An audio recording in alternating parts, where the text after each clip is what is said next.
ఇదే నెక్కర పెట్టింది. మీకు ఈ వీడియోలో ఏదైనా అర్థం కాకపోతే ఈ క్లిప్ మళ్ళీ ఒకసారి చూడండి, అదే అర్థమైంది. జపాన్ వాళ్ళు అక్కడ ఏవేవో కనిపెడుతుంటే ఈ ఎతమేం కనిపెట్టుకొచ్చాడు చూడు. ఇప్పుడు వీడియో అయితే స్టార్ట్ చేద్దాం. ఈ అమ్మాయి అమేజింగ్ డీల్ కార్ట్లో ఒక నోకియా ఫోన్ ఆర్డర్ పెట్టింది అనమాట. ఆ నెక్స్ట్ డేనే delivery boy also lover boy ఒక మనిషి వస్తాడనమాట ఆ ఫోన్ డెలివరీ ఇవ్వడానికి. ఆ అమ్మాయి క్యాష్ ఆన్ డెలివరీ పెట్టిద్ది, కానీ ఆ అమ్మాయి దగ్గర క్యాష్ లేదు కాబట్టి వద్దనిద్ది. ఇప్పుడు నా దగ్గర క్యాష్ లేవు, ఆర్డర్ క్యాన్సిల్ చేసేయమని చెప్పిద్ది. కానీ మన డెలివరీ బాయ్ మంచి మనసు చేసుకుని ఆ ఫోన్ అక్కడ కింద పెట్టేసి వెళ్ళిపోతాడు. ఆ ఒక్క మాటతో లేచి 2 జేబుల్లో చేతులు పెట్టుకుని నడుచుకుంటూ వెళ్ళిపోతున్నాను. నేను ఎక్కడికి వెళ్తాను కూడా నాకు తెలియదు. ఫ్రీయేగా ఎందుకు వదిలేయటమని తీసుకుంటది. అందుకే వెరైటీగా ఫోన్ అన్బాక్సింగ్ బస్సులో చేసిద్ది. ఫోన్ ఎంత ఫ్రీగా వచ్చినా అన్బాక్సింగ్ చేసేటప్పుడు ఒక పెద్ద షాకే తగిలిద్ది. మీకు అసలు అర్థం కాలేదు కదా. ఇప్పుడు దాకా చెప్పింది వీడియోకి కాంటెక్స్ట్ అనమాట.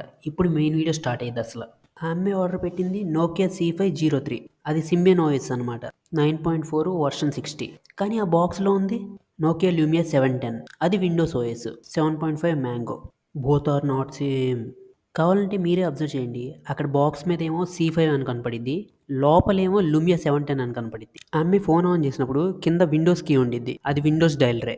నేను సినిమాల్లో చాలా మోసాలు చూశాను కానీ ఇలాంటి మోసం ఎక్కడ చూడలే. Maybe he's the real culprit. కావాలంటే ఈ రిఫరెన్స్ వీడియోస్ చూడండి, ఇంకా నమ్మకపోతే వెళ్ళి యూట్యూబ్లో ఫుల్ వీడియోస్ చూడండి.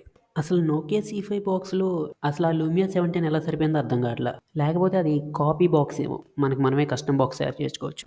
అవి ఇల్లీగల్ అనుకుంటా. ఇదే డౌట్ ఆ అమ్మాయికి కూడా వచ్చినట్టుంది. అందుకే ఆ నెక్స్ట్ డే ఆ ఫోన్ వాడికి రిటర్న్ ఇచ్చేసి రిఫండ్ అడిగిద్ది. అప్పుడు అడిగి బాగా కాలిద్ది, ఎందుకంటే ఆ ఫోనే ఫ్రీగా ఇచ్చాడు, మళ్ళీ రిఫండ్ అంటే డబల్ లాస్ ఆడికి. మనోడు జాబ్ అయితే పోయింది. ఇప్పుడు లూమియా ఫోన్ ఇచ్చినందుకు లవ్ యూ చెప్పిద్ది. మనోడు స్మైల్ చేసుకుంటూ వెళ్ళిపోతాడు.